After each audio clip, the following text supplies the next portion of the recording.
Imagine failing a middle school literacy test on purpose. Right. Like just deliberately bombing it. Because it is the absolute only way you can signal to the outside world that you're being tortured behind closed doors. It's so dark. It really is. You know the answers. You have the reading comprehension of someone years older, but you purposefully sabotage this exam, turning every single declarative sentence into this frantic, unanswerable question. He's just hoping that anybody notices the pattern. Exactly. Just praying the teacher's assistant catches on. And that horrifying, desperate reality, well, that is the foundation we are standing on today. It's an incredibly jarring way to enter a narrative. I mean, because it immediately just subverts all our expectations of, childhood innocence and institutional safety, for that matter. Yeah, completely. When you encounter that specific scene in Alexandria Payton's short fiction, A Time for Traditions, you realize pretty quickly you aren't just reading a standard thriller. You are looking at this, clinical dissection of systemic failure. Welcome to today's deep dive. We are unpacking the source material of Payton's A Time for Traditions, and our mission here today is to really figure out how this author takes the concept of twisted family traditions, wraps them up in this incredibly dense, suffocating Bayou folklore, and uses that whole cocktail to explore the inescapable nature of childhood trauma. Right, and it's a heavy one. It really is. We are looking at the story of two sisters, Abigail and Emma, and they are forced to return to their abusive childhood home in Riviere-Durban, Alabama. Just a deeply atmospheric setting. Oh, totally. And they have to go back to perform this macabre ritual called the Last Supper for their supposedly deceased mother.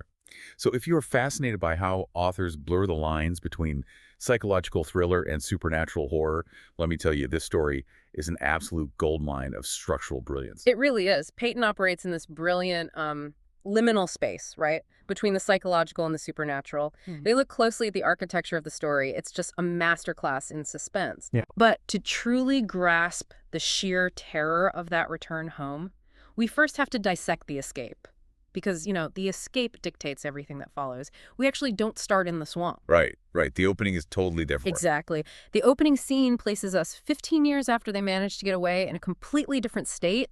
Yeah. The sisters are having lunch, and Payton immediately establishes their diametrically opposed coping mechanisms. Yeah, let's look at Abigail first, because she is the older sister. She's the protector, right? And her strategy is total scorched earth severance. Yep.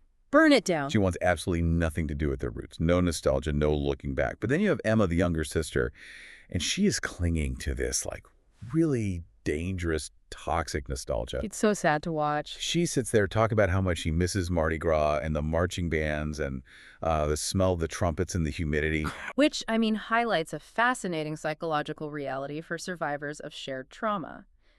Two people can endure the exact same nightmare, literally the same house, and process the aftermath in completely incompatible ways. Right. Emma is digging through a minefield, desperately trying to find, a few golden nuggets of good memories, whereas Abigail knows the entire field is rigged to detonate, and she just wants to build a 50-foot fence around it. Yeah, and we get to see exactly what kind of explosive material is buried in that field during the flashback to their childhood. Because the Abernathy family wasn't just abusive. They were operating entirely off the grid. Completely isolated. Right. They were supposedly, quote-unquote, homeschooling the kids.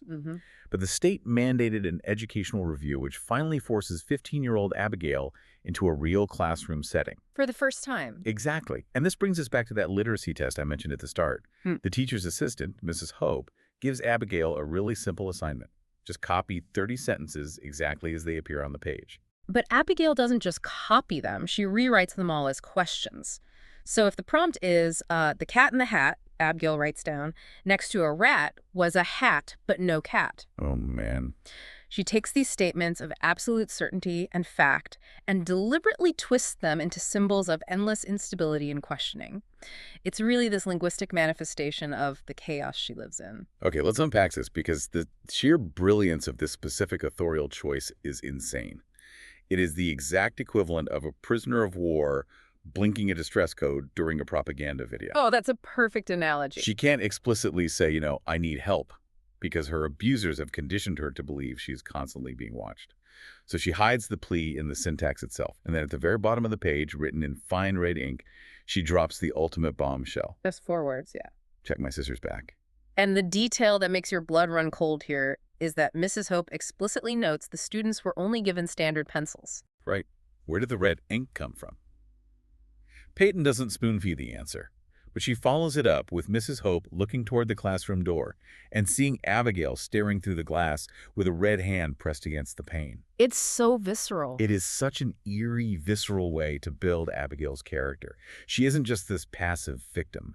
She is fiercely intelligent, hyper-observant, and willing to literally bleed to get her younger sister out of that house. And that desperate gamble, I mean, it pays off, but it reveals a secondary horror. Mrs. Hope intervenes, checks Emma, and finds her back covered in scarred patterns that map out just a horrific history of abuse. Awful. But here is the structural tragedy Peyton introduces. The parents, Klein and Patricia Abernathy, they do not face any criminal charges. Which is just maddening. They don't go to jail. What's fascinating here is how they weaponize the concept of tradition as a legally sanctioned shield. The audacity of their legal defense is staggering to me. They claim the girls are simply puppets of a forever questioning lord, and their attorney actually submits the family Bible to the court as a historical record to justify the physical markings on the children. Yeah. And a Bayou judge just accepts this. He looks at this brutalized child and accepts a book as proof of their protected religious beliefs. It's a chilling illustration of institutional blindness. Peyton is outlining a reality where the legal system entirely fails the vulnerable simply because it is too cowardly or maybe too entrenched to challenge horrific practices when they are dressed up in the language of faith or local tradition. Yeah, they hide behind it. Exactly. So the state does the absolute bare minimum. They remove Abigail and Emma from the custody of the parents, but they leave behind the youngest sibling, an 11-year-old boy named Kevin. You just leave him there. The state effectively says, well, we've met our quota for intervention today. Good enough. Right. And that creates an immense, crushing survivor's guilt for the sisters. They escaped, but their brother was left behind to absorb whatever fresh hell the parents cooked up. And that unresolved guilt is the invisible tether that eventually yanks them back. Yep. Because 15 years later, while they were sitting at that lunch we talked about, trying to pretend they are normal adults, the phone starts ringing. And it rings relentlessly until Kevin finally leaves a voicemail. And he doesn't call to catch up. He calls to blackmail them. Oh, of course. He informs them that their mother, Patricia, is dead, and he demands they return home to perform the Last Supper ritual. When they initially refuse, Kevin reveals his leverage. He have a lot of it. He does. He knows where Emma's partner, Jill, lives. He knows Jill's parents are deeply conservative and completely unaware that their daughter is gay. He also knows Abigail has a secret OnlyFans account, and he knows exactly where she works her day job. Okay, here's where it gets really interesting. Look at the tragic irony Peyton is playing with here. You have Kevin, a man raised in complete off-the-grid isolation, using the absolute most modern tools imaginable, right? Digital footprints, cell phone tracking, OnlyFans, the weaponization of homophobia in a modern social context. Yeah, all of it. He uses all of that to force his sisters back into a rotting, archaic swamp ritual. The collision between the hyper-connected modern world and this isolated ancient tradition is incredibly jarring. You can run to another state, you can build a whole new life, but your digital footprint makes you completely accessible to your abusers. Absolutely. Kevin has cornered them perfectly. Yeah. And this is where Peyton starts injecting the specific rules of the family's dark lore. She heightens the tension by using actual timestamps in the text itself. I love that structural choice. It's great. The narrative suddenly shifts from a drama about trauma into a thriller with a literal ticking clock, starting at 48.00000. And the lore behind this countdown is so specific and honestly so punishing. According to the Abernathy tradition, when a family member dies, their spirit lingers on Earth for exactly 72 hours. Right. If that soul isn't properly nourished before making its journey, it doesn't just fade away. It gets dragged down to a place called the Bellows, which the text describes as a place where devils sleep between the earth and the second seas. Right, and to prevent that from happening, the living family members must attend a Last Supper. But they can't just bring, like, a casserole. They are required to offer a treasured memory or a beloved childhood object to pay penance to the departed soul. So they have to give up something they love. Exactly. The text is very explicit about the mechanics of this. It states, penance must be paid. The departed soul feels angry and disrespected. It demands the treasured object and its memory as the meal. The memory will be no more, and terror shall not bear root in the family. Rage must beget rage. Man, it is such a deeply cynical view of the afterlife. The departed soul isn't seeking peace at all. It is actively angry that it died, and it demands tribute. And consider the psychological weight of what that ritual actually demands. The Lord dictates that the departed soul requires the treasured memory specifically in order to erase it. Wow. Think about the implications of that for an abused child. It is a literal supernatural manifestation of generational trauma. The abusive parent, even from beyond the grave, demands the total destruction of whatever tiny, happy memories the children might have managed to scrape together. They can't let them have anything. No, it's designed to ensure that only the terror remains. It is systematic emotional starvation disguised as a religious duty. So they aren't just paying respects. They are being forced to hollow themselves out. And trapped by Kevin's blackmail, Abigail and Emma agree to do it. They get in the car and drive into the atmospheric nightmare that is Rivière d'Urban. And Peyton turns the setting itself into a hostile entity. Oh, completely. It's hurricane season. Torrential day rains are flooding the roads in Grand Bay, and the local residents are whispering that, quote, the devil is beating his wife in the day rains. It feels like the earth itself is just rejecting their return. The author does an exceptional job of blurring the line between a natural meteorological disaster and a localized supernatural event. There is no official hurricane on the radar, but the marsh is literally swallowing itself whole. Yeah. So the sisters show up with their required sacrifices, which are the few tethers they have to anything resembling childhood joy. Abigail brings a light-up jump rope that an aunt gave her, and Emma brings an easy bake oven. Right. And they pull up to the childhood home, and the place is literally rotting into the mud. The wood is described as a nesting ground for maggots. The structural decay mirrors the moral decay of the family perfectly. Yes, they walk inside, and their father, Klein, and their brother, Kevin, are waiting. But Abigail immediately notices something is deeply wrong with him. She brushes past Kevin and describes his skin as feeling balmy and clammy, like a man who hadn't bothered to dry off after swimming in the swamp. Yet these two clammy, disjointed men are standing there orchestrating a formal dinner. And at the head of the table, physically strapped to a wooden chair, is the decaying corpse of Patricia, the mother. It is an utterly macabre tableau. Klein stands up and begins chanting these old words, a speech born from blood and ire to formally invite the soul to feed. And this is the climax of the scene. Yeah. Abigail's staring at her mother's corpse, and suddenly the corpse's jaw unhinges. The facial muscles shift. The dead woman twitches into a grotesque grin. Outside, the flood sirens start screaming. The house lights violently flicker, and in a split second, the entire reality of the room just shatters. Everything changes. The piping hot, fresh food on the dining table instantly turns to rotting waste. The baked ham is suddenly dripping with bloody ichor. Maggots and worms are pulsating out of the side dishes. And in all this chaos, Klein and Kevin completely vanish. They just cease to exist in the space. The sensory overload of that moment is staggering. You have the auditory assault of the sirens, the visual horror of the grinning corpse and the maggots, the sudden isolation. It's designed to completely disorient the reader. Okay, wait, hold on a second. Let's look at this clinically for a minute, because as a reader, you have to ask yourself, are we actually dealing with the supernatural here? Or are we witnessing a shared psychotic break? That's the big question. Right. Look at the variables. You have two profoundly traumatized women returning to the exact geographical epicenter of their childhood torture. They are sleep-deprived, operating under the extreme duress of blackmail, and they are standing in a toxic, mold-infested, rotting house with an actual decomposing body. It's a recipe for a breakdown. Psychologically speaking, the human mind can easily snap under that kind of compounded pressure. That sudden transition from a fresh dinner to a table full of maggots, I mean, that could just be their psychological illusion breaking down, couldn't it? That is an incredibly valid interpretation, and Peyton intentionally leaves the mechanics ambiguous precisely to invite that kind of debate. But consider the thematic purpose of that scene, whether it's supernatural or purely psychological. The sudden explosion of maggots and rot represents the true underlying decay of the family unit violently breaking through the facade of a civilized dinner party. Ah, I see. The father and brother were attempting to force the aesthetics of a traditional family gathering, but the fundamental reality of their family is toxic waste. The hallucination, or the supernatural shift, depending on how you view it, forces the ugly truth out into the light. The illusion of tradition can no longer hide the rot. The truth is rotting. And once that illusion breaks, the sisters are left terrified and alone with a corpse. They flee the house. The countdown clock in the text marks the time at 19.15516. So time is running out. Yeah. They managed to drive through the floods and make it to a sterile hotel room in Theodore, which is about 15 miles away. Emma is shaking uncontrollably in a hot shower, just trying to scrub the swamp off her.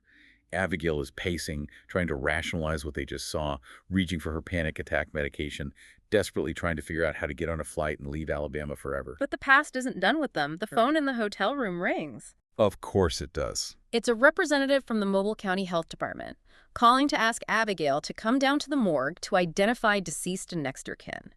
And this is where Peyton pulls the rug out from under the reader, completely recontextualizing every single thing we just experienced in that house. This part blew my mind. They drive to the coroner's office. The coroner pulls back the metal sheets, and lying there on the tables are the waterlogged, battered corpses of Klein and Kevin. But the coroner casually notes that these bodies were recovered by emergency crews 2 days ago. Let the timeline of that sink in. 2 days ago. Yeah. They died in the initial surge of the floods, long before the sisters ever boarded a plane or arrived at the house. Which means the men the sisters were interacting with at the dinner table, the ones who orchestrated the meal, the ones who felt clammy and waterlogged, the ones who physically strapped the mother's corpse to the chair. They're already dead. They are already dead. And the method of their deaths is the ultimate, staggering gut punch of the story. Klein, the father, was found dead in the family shower, having been brutally strangled by a light-up jump rope. Kevin, the brother, was found electrocuted, his body having to be literally pried off the side of an electric oven. The exact specific items that the girls brought to the house as sacrifices. Wait, so what does this all mean? The poetic justice is almost too much to process. The toys that the girls were forced to carry into that house to feed the mother's soul, the few happy memories they possessed, ended up being the exact physical instruments of their abusers' demises. It's brilliant. It is an incredible narrative loop. The things meant to strip them of their joy became the weapons of their liberation. And it forces us to completely reevaluate the mechanics of the folklore Peyton established. The ritual of the Last Supper absolutely worked, but it worked in reverse. Oh, wow. Think about it. The lore dictated that the living must bring an object to nourish the dead. But in this instance, the items meant to appease a spirit functioned as physical curses that executed the father and the brother. The entire ritual was inverted by the sheer weight of the family's sins. And just when you think you finally have a grasp on the reality of the situation, the coroner delivers one final throwaway line. Emma is staring at the bodies, whispering that it's impossible because they were just at the house for their mother's Last Supper. Right. And the coroner looks confused and says, "Oh, your mother must be recovering then. We tried reaching you from the hospital once we found her in the bodies." And then the text flashes the final timestamp. The clock hits 0000000000. The mother is alive. The corpse strapped to the chair, the woman they thought they were performing the Last Supper for, the catalyst for the entire blackmail scheme, she was never dead. Which means Peyton's A Time for Traditions brilliantly disguises a revenge story inside the shell of a ghost story. The trauma that the parents and the brother inflicted on these girls literally manifested and came back to strangle and burn them.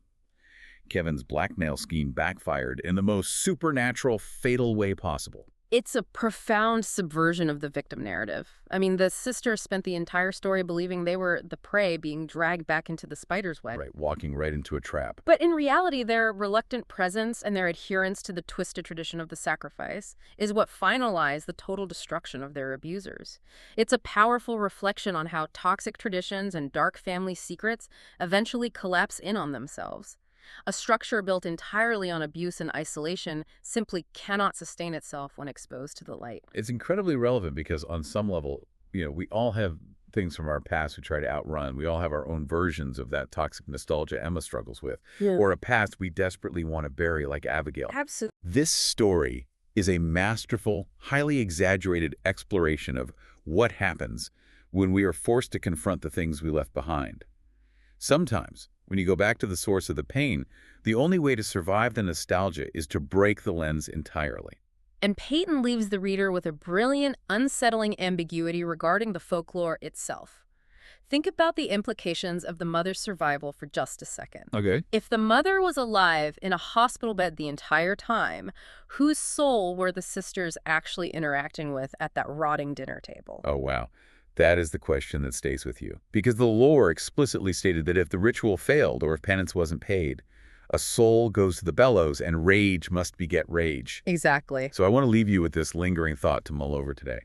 If the mother wasn't the departed soul demanding the supper, were the sisters unwittingly participating in a supernatural trial that judged their father and brother? Did the girls accidentally condemn the men to the bellows? Did they send their abusers to the very hell they used to threaten them with as children? It's a chilling thought to end on. The tradition demanded a sacrifice. And the Bayou certainly collected one. Keep questioning the traditions you're handed, and we will see you next time.